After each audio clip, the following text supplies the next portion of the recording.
Assalamualaikum warahmatullahi wabarakatuh, sahabat jiwa Islami. Kita diajarkan untuk bersikap baik, menolong orang lain, dan memberi tanpa mengharapkan imbalan. Tapi, bagaimana jika saya katakan bahwa tidak semua orang pantas menerima bantuanmu? Ya, Islam mengajarkan kita tentang kedermawanan, tetapi juga memperingatkan kita tentang jenis-jenis orang tertentu.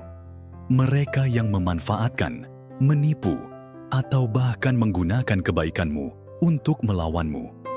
Karena membantu orang yang salah bukan hanya merugikan dirimu, itu bisa memungkinkan perbuatan salah, menguras energimu, dan bahkan menjauhkanmu dari imanmu. Allah memperingatkan kita dalam Al-Quran, dan janganlah tolong-menolong dalam berbuat dosa dan pelanggaran. Quran Surah Al-Ma'idah Ayat 2. Itu berarti menolong orang lain tidak selalu merupakan perbuatan baik, terutama jika itu mendukung sesuatu yang berbahaya. Jadi, dalam video ini, kita akan membahas 7 jenis orang yang tidak boleh kamu bantu agar kamu bisa melindungi diri, energimu, dan yang paling penting, hubunganmu dengan Allah. Tipe orang pertama, mereka yang terus-menerus memilih haram. Kita semua pernah melakukan kesalahan. Tidak ada yang sempurna. Islam mengajarkan kita untuk memaafkan dan membantu mereka yang ingin berubah. Tapi bagaimana dengan orang-orang yang dengan sengaja memilih haram berulang kali, meskipun sudah diperingatkan? Mereka yang mengabaikan nasihat, menolak bimbingan, dan terus berjalan di jalur maksiat, sambil berharap orang lain tetap mendukung mereka.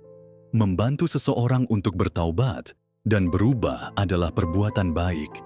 Tapi, terus-menerus menyelamatkan seseorang yang terus kembali ke gaya hidup haram, itu bukan menolong, itu mendukung dosa. Namun di dunia saat ini, berapa kali kita melihat hal ini terjadi? Orang-orang yang mendanai bisnis haram, menutupi kesalahan seseorang, atau membiarkan perilaku yang bertentangan dengan Islam. Semua atas nama membantu atau menjadi teman yang baik. Mari kita jujur. Jika seseorang sudah tahu kebenaran tetapi terus mengabaikannya, itu adalah pilihannya. Dan jika kamu terus membantu mereka dalam pilihan itu, kamu ikut menanggung akibatnya. Islam mengajarkan kasih sayang, tetapi juga kebijaksanaan. Jangan biarkan kebaikanmu menjadi alat bagi ketidaktaatan seseorang. Ketika kasih sayang berubah menjadi kemudahan bagi dosa, seringkali kita terjebak dalam pemahaman yang salah tentang kasih sayang. Kita berpikir bahwa terus-menerus membantu seseorang, meskipun dia terus melakukan kesalahan yang sama, adalah bentuk kepedulian. Padahal, kasih sayang sejati adalah menunjukkan jalan yang benar dan mendorong mereka untuk mengambil langkah yang tepat. Jika seseorang menolak dan terus memilih keburukan, maka peran kita bukan lagi untuk terus menolong, melainkan untuk menjaga diri dari ikut terjerumus. Rasulullah SAW bersabda, "Barang siapa di antara kalian melihat kemungkaran, hendaklah ia mengubahnya dengan tangannya. Jika ia tidak mampu, maka dengan lisannya. Jika ia tidak mampu juga, maka dengan hatinya. Dan itu adalah selemah-lemah iman." Hadis riwayat Muslim. Banyak dari kita menghadapi dilema ini, terutama ketika yang melakukan dosa adalah orang-orang terdekat kita. Kita ingin membantu, kita ingin mereka berubah, tetapi mereka justru semakin tenggelam dalam kesalahan. Islam mengajarkan keseimbangan antara kepedulian dan ketegasan.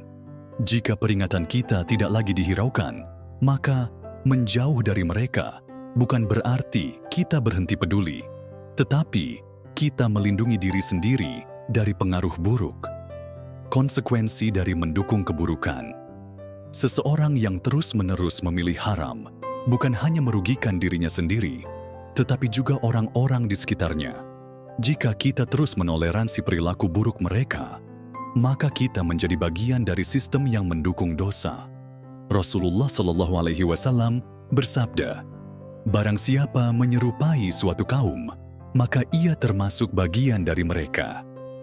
Hadis riwayat Abu Dawud. Pernyataan ini menjadi peringatan bagi kita agar tidak menjadi bagian dari kejahatan, meskipun hanya dengan diam dan membiarkan. Jika seseorang terus memilih jalan yang salah, maka keputusan kita untuk tidak mendukung mereka adalah bentuk tanggung jawab kita kepada Allah. Bagaimana seharusnya kita bersikap? Lalu, bagaimana kita harus bersikap terhadap orang-orang yang terus-menerus memilih haram? Berikut beberapa langkah yang bisa kita ambil. Tegur dengan bijak. Sampaikan nasihat dengan cara yang lembut namun tegas. Hindari sikap menghakimi. Tetapi, tetap tunjukkan bahwa apa yang mereka lakukan adalah kesalahan. Jaga jarak jika perlu.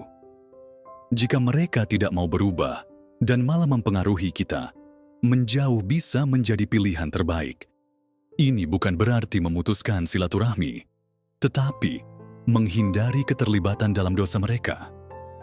Jangan ikut mendukung. Jangan memberi bantuan materi atau dukungan emosional yang bisa membuat mereka semakin nyaman dalam kemaksiatan. Doakan mereka. Hidayah datang dari Allah. Doakan mereka agar mendapatkan kesadaran dan keinginan untuk berubah. Fokus pada diri sendiri. Pastikan kita sendiri tetap berada di jalan yang benar dan tidak terbawa arus negatif dari orang lain.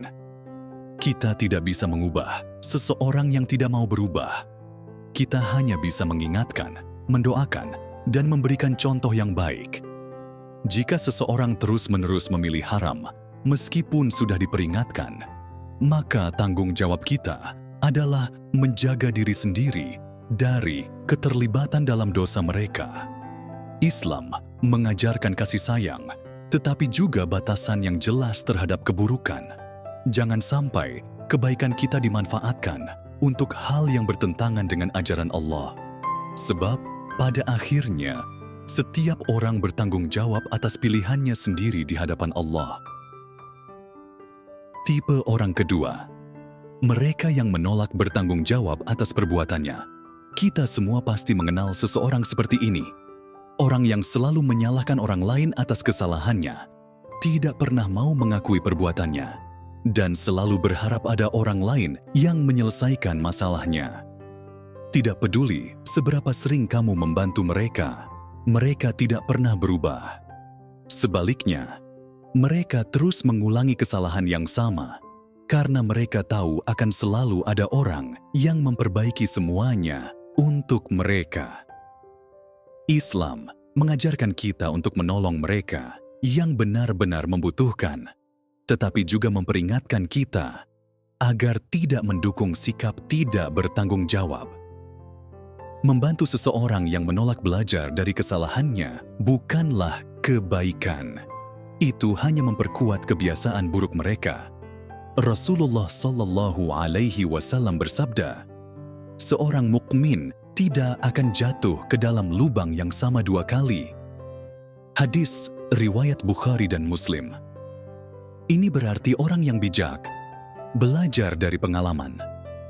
Tetapi jika seseorang terus melakukan kesalahan yang sama, menghabiskan uang tanpa berpikir, menghindari tanggung jawab, atau membuat keputusan buruk, dan mereka berharap kamu terus menyelamatkan mereka, itu pertanda bahwa kamu perlu mundur. Karena kenyataannya adalah, jika kamu selalu menyelamatkan seseorang dari kesalahannya, mereka tidak akan pernah belajar darinya. Dan terkadang, cara terbaik untuk membantu seseorang adalah membiarkan mereka menghadapi konsekuensi dari perbuatannya sendiri. Tipe orang ketiga, mereka yang selalu bermain sebagai korban untuk menghindari tanggung jawab. Kita semua mengalami kesulitan. Hidup tidak mudah bagi siapapun, tapi ada perbedaan antara seseorang yang benar-benar berjuang dan seseorang yang terus-menerus berperan sebagai korban untuk menghindari tanggung jawab. Tipe orang seperti ini selalu punya alasan. Tidak ada yang pernah salah dari diri mereka. Jika mereka gagal, itu karena nasib buruk. Jika mereka menyakiti seseorang, itu karena mereka tidak punya pilihan. Dan jika mereka tidak berhasil, itu karena dunia melawan mereka. Islam mengajarkan kita untuk menolong mereka yang membutuhkan, tetapi tidak mendorong sikap menyalahkan keadaan atau orang lain.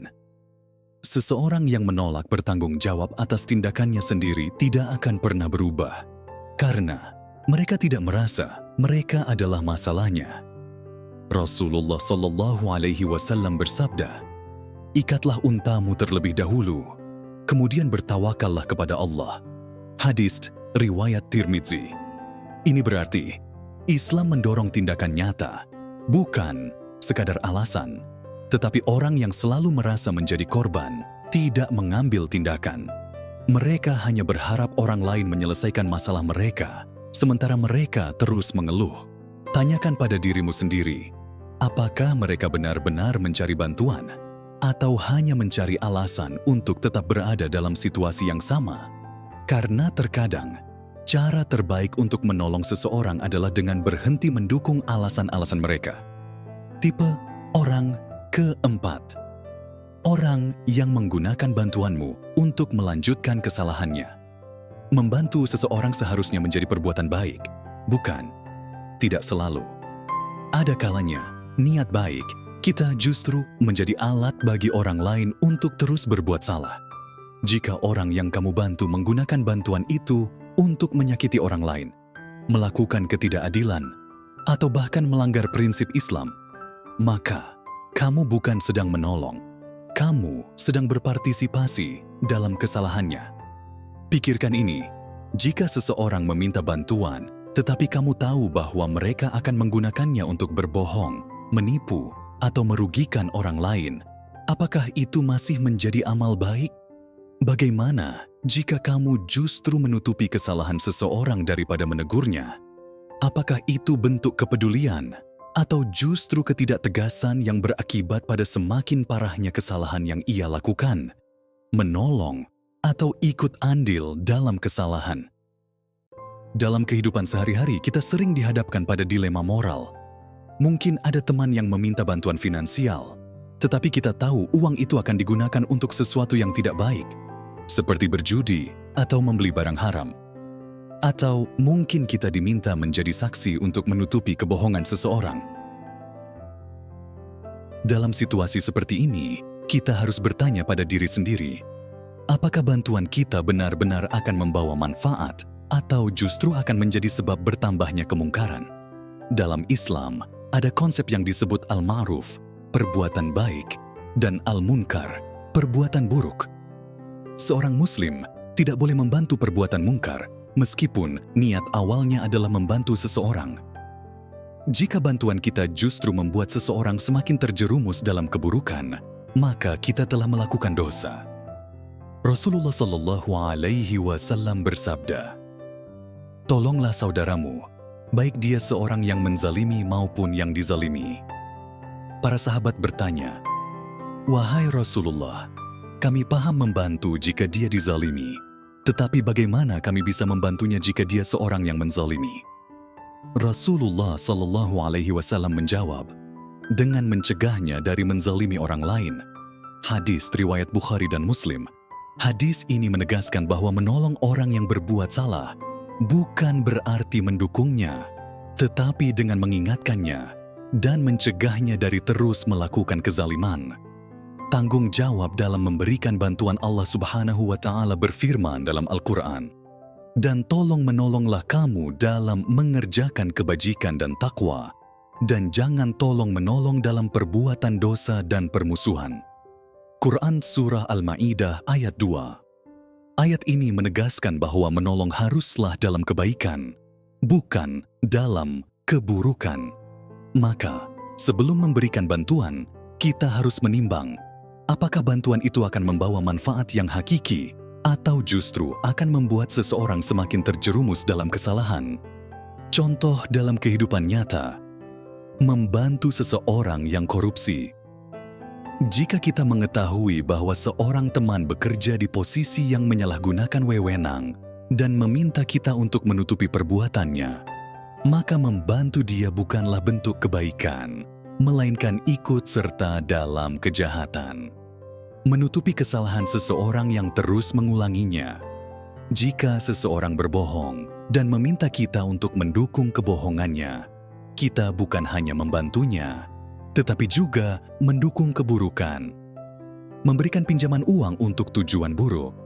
Jika kita tahu bahwa uang yang dipinjam akan digunakan untuk sesuatu yang haram atau tidak bermanfaat, maka kita harus berani menolaknya dengan bijak. Dampak jangka panjang dari bantuan yang salah seringkali, seseorang yang terus diberi bantuan tanpa diberi teguran akan semakin merasa nyaman dengan kebiasaannya. Mereka tidak merasa perlu berubah karena selalu ada orang yang menolong mereka. Pada akhirnya, ini bisa menjadi kebiasaan yang sulit dihentikan. Dan kita pun memiliki andil dalam mempertahankan kebiasaan buruk tersebut. Lebih jauh lagi, memberikan bantuan tanpa berpikir panjang bisa berdampak pada diri kita sendiri. Kita bisa kehilangan integritas, menanggung konsekuensi hukum, atau bahkan merusak hubungan kita dengan Allah karena telah membantu kezaliman. Bagaimana seharusnya kita bersikap? Evaluasi sebelum membantu. Sebelum memberikan bantuan, pastikan bahwa bantuan tersebut benar-benar akan membawa manfaat, bukan justru semakin memperburuk keadaan. Jangan takut menolak dengan bijak. Jika seseorang meminta bantuan untuk sesuatu yang salah, beranilah untuk menolak dengan cara yang baik. Jelaskan alasanmu secara tegas namun tetap sopan. Berikan alternatif yang lebih baik. Jika kita ingin membantu, arahkan bantuan kita ke sesuatu yang lebih positif. Misalnya, jika seseorang membutuhkan uang tetapi kita tahu dia akan menggunakannya untuk hal yang tidak baik, tawarkan bantuan dalam bentuk lain yang lebih bermanfaat. Ingatkan dengan hikmah, jika seseorang yang kita kenal terus-menerus melakukan kesalahan, jangan diam. Ingatkan dia dengan cara yang bijak agar dia menyadari kesalahannya dan bisa berubah ke arah yang lebih baik.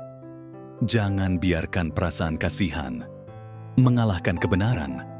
Kadang kita merasa iba sehingga tetap membantu meskipun tahu itu salah. Namun, ingatlah bahwa kasih sayang sejati bukanlah membiarkan seseorang terus dalam kesalahan, tetapi menuntunnya ke jalan yang benar. Membantu orang lain adalah hal yang mulia, tetapi kita harus bijak dalam melakukannya. Jangan sampai kebaikan kita justru menjadi sebab seseorang semakin terjerumus dalam kesalahan. Islam mengajarkan bahwa menolong seseorang bukan hanya sekadar memenuhi kebutuhannya, tetapi juga memastikan bahwa bantuan itu tidak menjadi jalan bagi keburukan. Jangan takut untuk menolak jika itu memang yang terbaik. Karena di akhirat, kita akan dimintai pertanggungjawaban atas setiap tindakan kita, termasuk bantuan yang kita berikan. Tipe orang kelima, orang yang menggunakan hartamu untuk hal yang haram atau merugikan. Islam sangat menekankan pentingnya mencari dan membelanjakan harta dengan cara yang halal, karena di mana hartamu digunakan, disitulah tanggung jawabmu.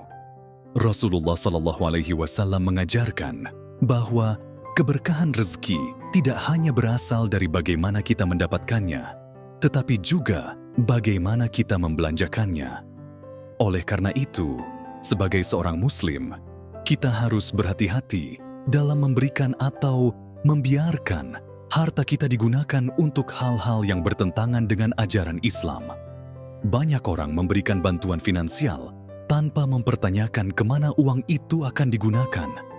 Mereka berpikir, saya hanya ingin berbuat baik. Bagaimana mereka menggunakannya bukan urusan saya. Tetapi dalam Islam, konsep tanggung jawab harta tidak sesederhana itu. Jika uangmu digunakan untuk hal yang haram, ketidakadilan, atau perusakan, maka kamu ikut terlibat, sadar atau tidak.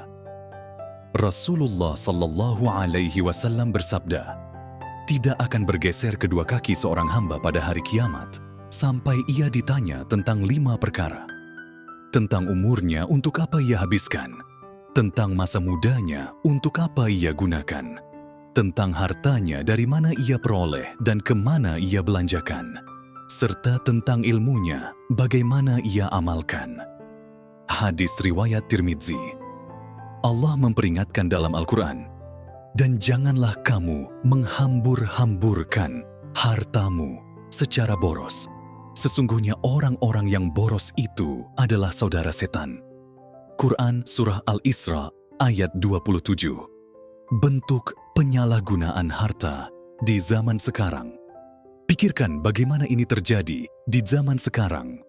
Apakah kamu membantu seseorang yang menghamburkan uang untuk hal-hal haram, seperti judi, alkohol, atau zat yang merusak diri mereka? Apakah kamu membiayai orang-orang yang menggunakan uang untuk menyebarkan keburukan, mendukung kezaliman, atau menipu orang lain? Contoh sederhana adalah memberikan pinjaman atau bantuan finansial kepada seseorang yang sudah jelas-jelas memiliki kebiasaan buruk seperti berjudi atau mengonsumsi minuman keras. Meskipun niat kita baik, yaitu ingin membantu mereka, tetapi jika mereka menggunakannya untuk perbuatan maksiat, kita juga ikut berdosa karena mendukung mereka secara tidak langsung. Begitu juga dalam dunia bisnis, seseorang harus berhati-hati dalam memilih mitra bisnis atau jenis investasi. Jika kita menanamkan modal pada usaha yang ternyata terlibat dalam riba, penipuan, atau eksploitasi, kita juga bertanggung jawab atas dampak negatif yang ditimbulkan. Oleh karena itu, penting untuk selalu mencari tahu dan memastikan bahwa harta yang kita keluarkan benar-benar digunakan untuk kebaikan. Membantu dengan bijak. Membantu seseorang secara finansial adalah perbuatan mulia, tetapi hanya jika digunakan untuk kebaikan. Jika seseorang terus-menerus menyalahgunakan uang, hidup boros, atau melakukan hal haram sambil berharap kamu terus membiayai mereka, itu bukan sedekah. Itu adalah kesalahan. Islam mengajarkan konsep keseimbangan dalam membantu sesama. Rasulullah Shallallahu Alaihi Wasallam bersabda, "Tangan di atas lebih baik daripada tangan di bawah." Hadis riwayat Bukhari dan Muslim. Hadis ini mengajarkan kita bahwa sebaik-baiknya manusia adalah mereka yang memberi, tetapi bukan berarti memberi tanpa berpikir panjang. Sebagai Muslim, kita harus bijak dalam memberi, memastikan bahwa bantuan yang kita berikan tidak menjadikan seseorang semakin terjerumus dalam kemaksiatan atau ketergantungan yang tidak sehat. Tanggung jawab di hari kiamat. Pada hari kiamat, kita tidak hanya akan ditanya bagaimana kita memperoleh harta, tetapi juga kemana kita membelanjakannya. Rasulullah Shallallahu Alaihi Wasallam bersabda, "Sesungguhnya dunia itu manis dan hijau, dan sesungguhnya Allah menjadikan kalian sebagai khalifah di dalamnya. Lalu Dia melihat bagaimana kalian beramal. Maka berhati-hatilah terhadap dunia dan berhati-hatilah terhadap godaan wanita, karena sesungguhnya fitnah pertama yang menimpa Bani Israel adalah dalam urusan wanita." Hadis riwayat Muslim. Dunia ini penuh dengan godaan, dan salah satunya adalah bagaimana kita menggunakan harta. Oleh karena itu, setiap Muslim harus memiliki kesadaran bahwa uang yang mereka miliki bukan hanya sekadar alat transaksi, tetapi juga amanah yang akan dipertanggungjawabkan di hadapan Allah. Cara menghindari kesalahan dalam menggunakan harta. Pilih dengan bijak kepada siapa kamu memberi bantuan. Pastikan orang yang menerima bantuan benar-benar menggunakannya untuk kebutuhan yang halal dan bermanfaat. Selidiki sebelum berinvestasi. Jangan asal memasukkan uang ke dalam bisnis atau proyek tanpa mengetahui apakah usaha tersebut halal atau haram. Tolak dengan cara yang baik jika merasa bantuanmu akan disalahgunakan. Tidak semua permintaan bantuan harus dipenuhi, terutama jika kamu tahu bahwa uang tersebut akan digunakan untuk sesuatu yang tidak baik. Gunakan harta untuk tujuan yang lebih besar.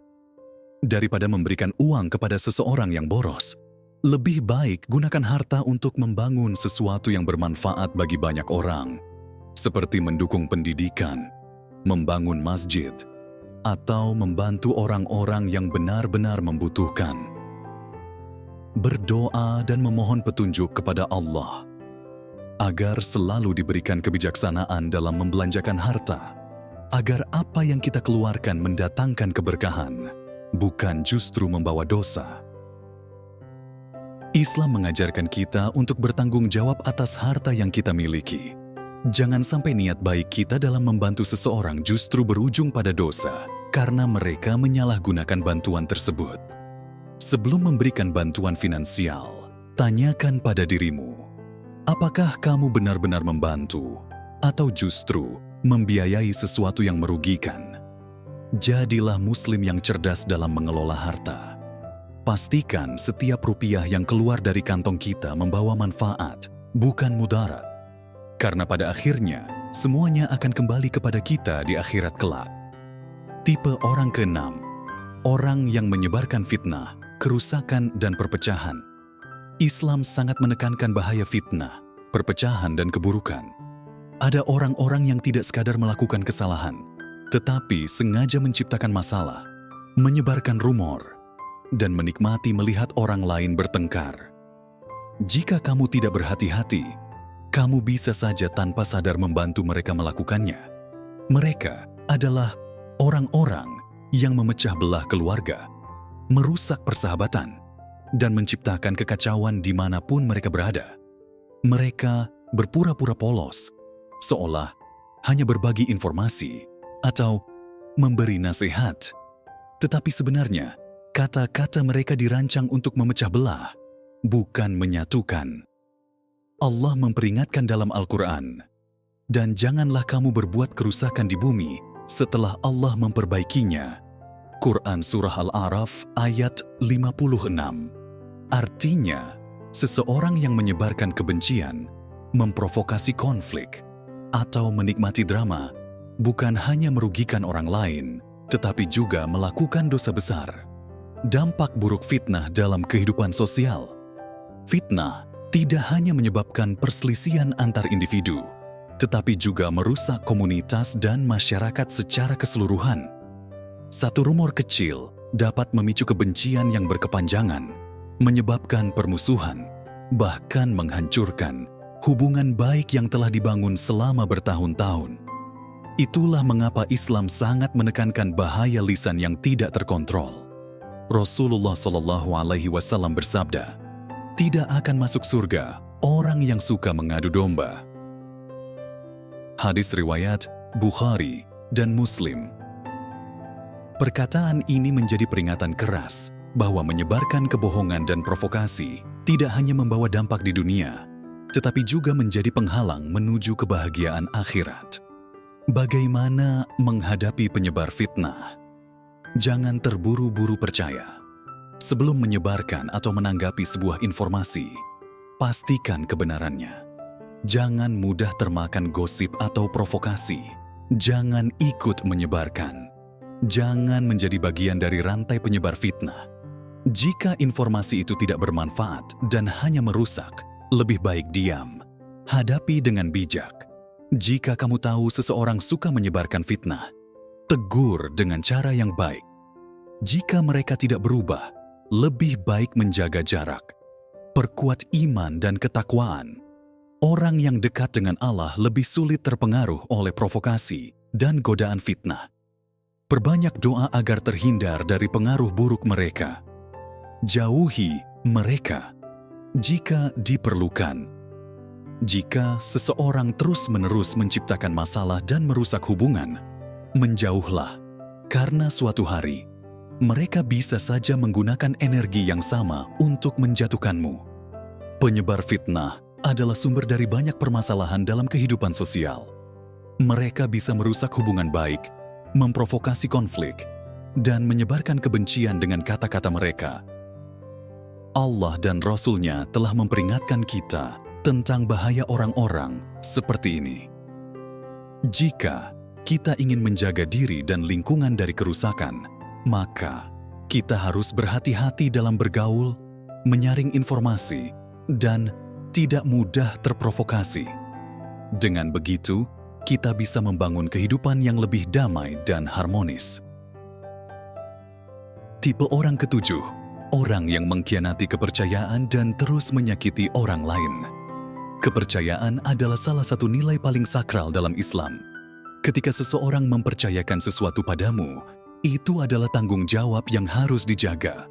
Tetapi ada orang-orang yang terus-menerus mengkhianati kepercayaan dan menyakiti orang lain.